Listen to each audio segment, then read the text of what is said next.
literature says about our problem here in Carver with these CCA treated pools.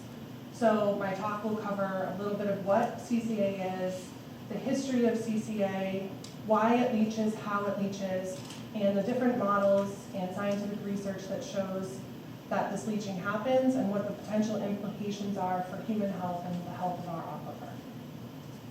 Next slide. So arsenic, basically what is chromium copper arsenic and why is it used? Meg alluded to this. CCA, as I'll call it from here on, is a pesticide, and it's a solution or a mixture that is applied to wood as a pressure treatment, or what's commonly called pressure treating of wood. It is basically a fungicide, and it stops the degradation of these poles in wet, damp environments to inhibit what is typically seen with normal untreated pressure treated wood, or sorry, normal untreated wood. So it's called pressure treated because it's applied under pressure conditions, but it is a water-soluble mixture. That's how it's delivered into the poles, and what that means is it can leach out of the poles when they're in a water-containing solution, an aqueous solution. So the scientific literature is clear, and we'll get into some of that, but CCA readily leaches into the environment. So what that, again, CCA is a mixture of copper salts, chromium salts, and arsenic salts. And depending on the environment, as literature shows, we see different leaching of different metals in different environments.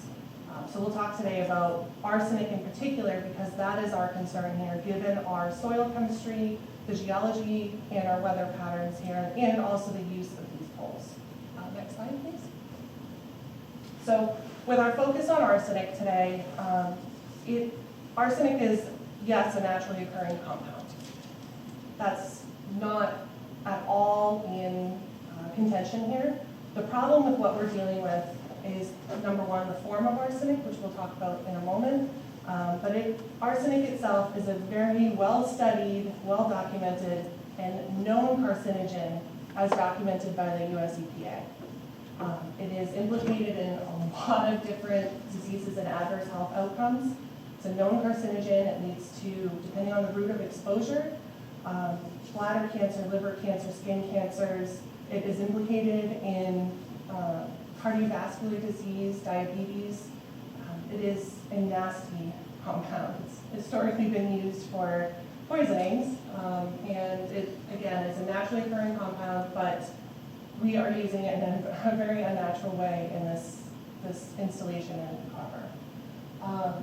So numerous adverse health effects and outcomes, they range, and they carry really the gamut because it is a persistent, nasty toxicant. Next page. So arsenic chemistry, you'll hear a lot, and if you dive into the scientific literature yourself, you're going to hear a couple common words.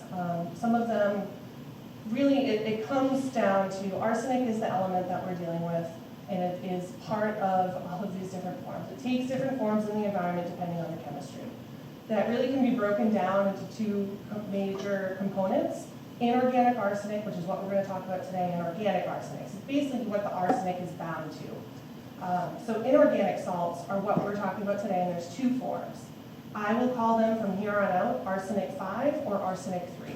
They're also commonly referred to as pentavalent arsenic or trivalent arsenic, and it refers to basically how many electrons the atom has going into it. We are going to discuss the difference between AS5 and AS3, but our primary concern is both of those.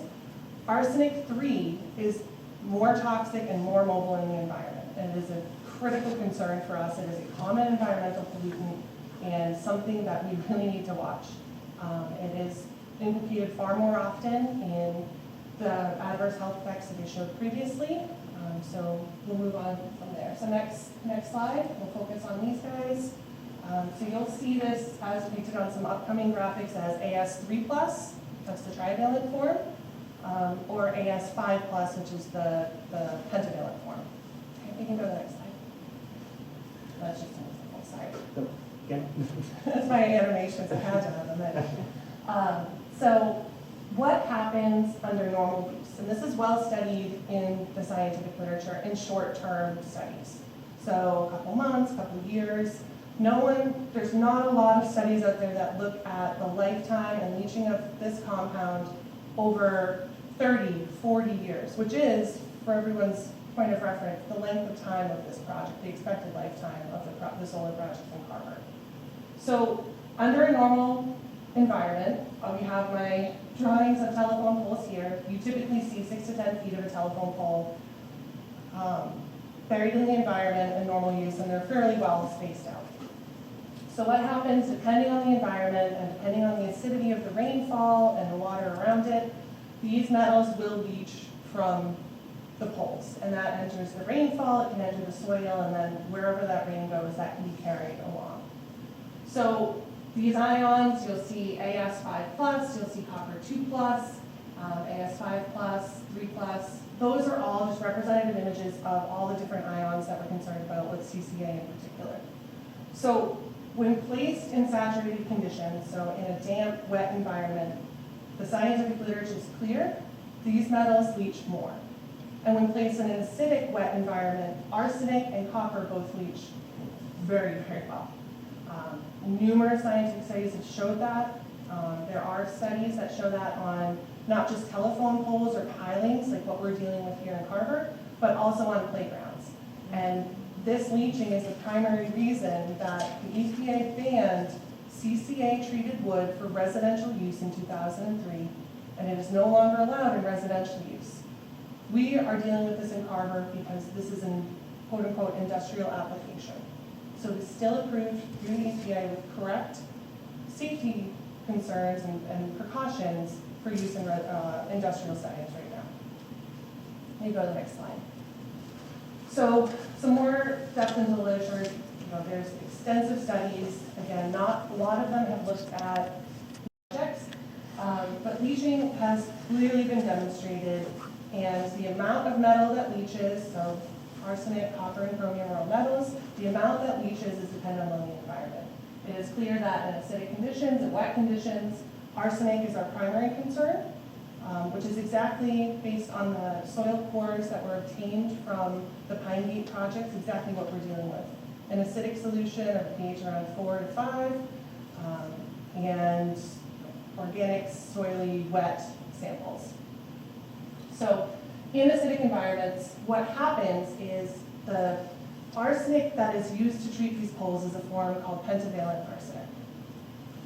When it leaches, it stays as pentavalent arsenic, which we'll cover in a minute, and then transfers and undergoes a reduction to arsenic-3, which is far more mobile, far more water-soluble, and far more toxic, more bioavailable for the human body to do something with and put it somewhere it doesn't belong.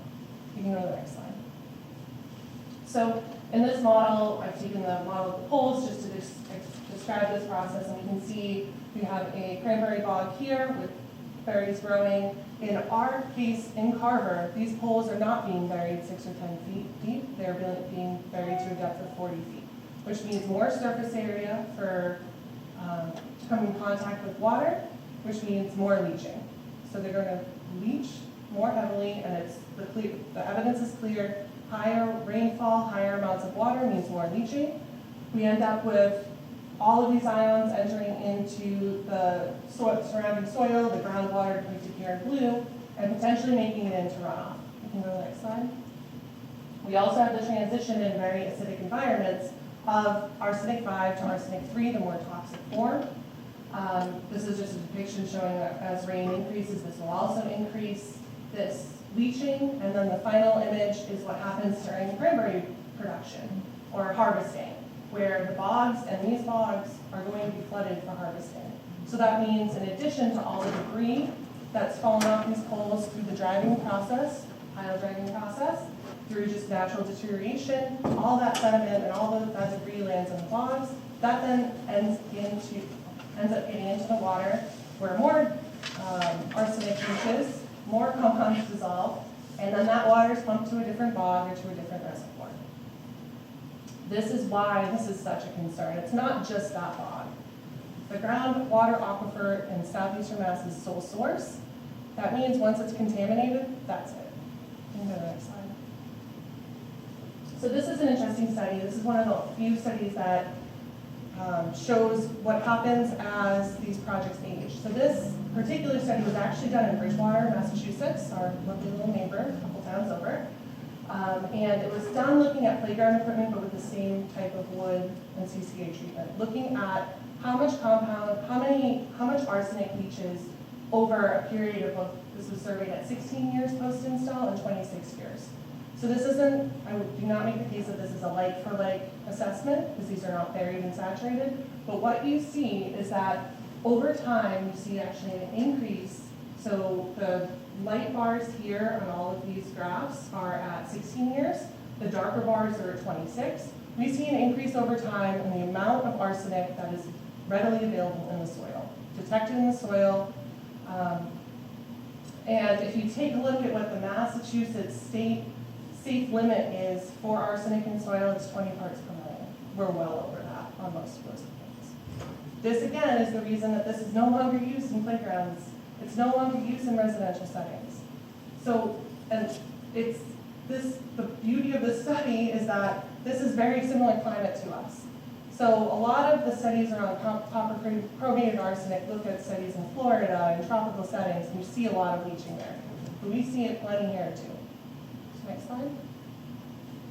So the U.S. Consumer Product Safety Commission recommends that if you are going to come into contact with copper or CCA treated poles, that you use safe handling guidelines. You encapsulate them if possible. You treat them. You basically don't use them is the number one. And it's not possible for this project to encapsulate these. They're already driven in. They've done the damage. They're there, and they're continuing to leach compounds, including arsenic, into our water.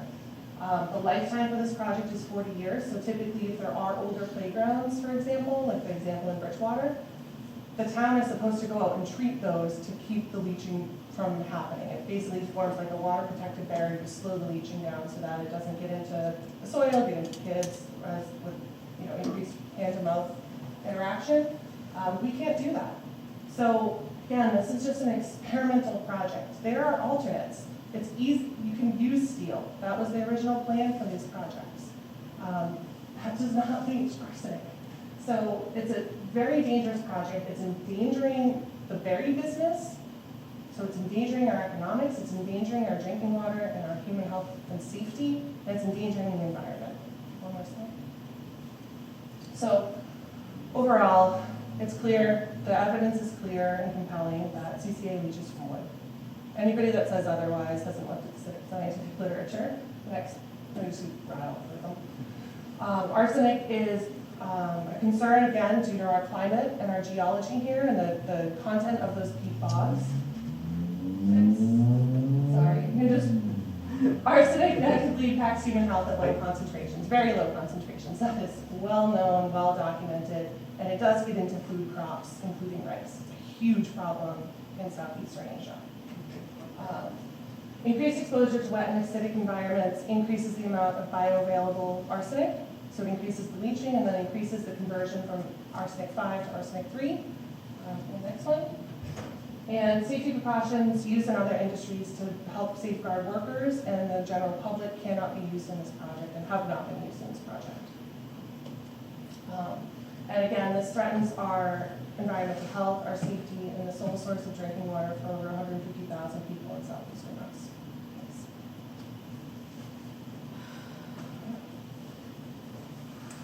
Thank you very much, Dr.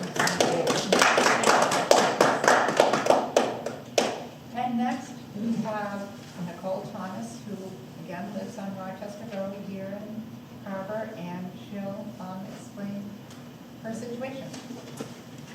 I've lived in this town for 17 years, and I've actually helped harvest the very bogs we are discussing. I walk on the bog with my dogs, and I children bike ride, fish, and also walk on the bog. To make this not long and drawn out, but I'll explain how Cranberry bogs work.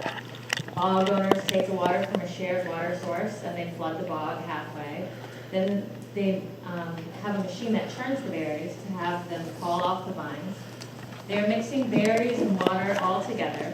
Then they add more water, corral the berries into a circle, drop a box, and then they pump the berries out, and they take out weeds, vines, frogs, turtles, snakes, and then they bring the berries to the plant. When they are done, they then return the water back into their water source, whether it's a pond, a water hole where the neighboring bog owners will then use the same water on their bog. And the cycle keeps going on and on and on for years and years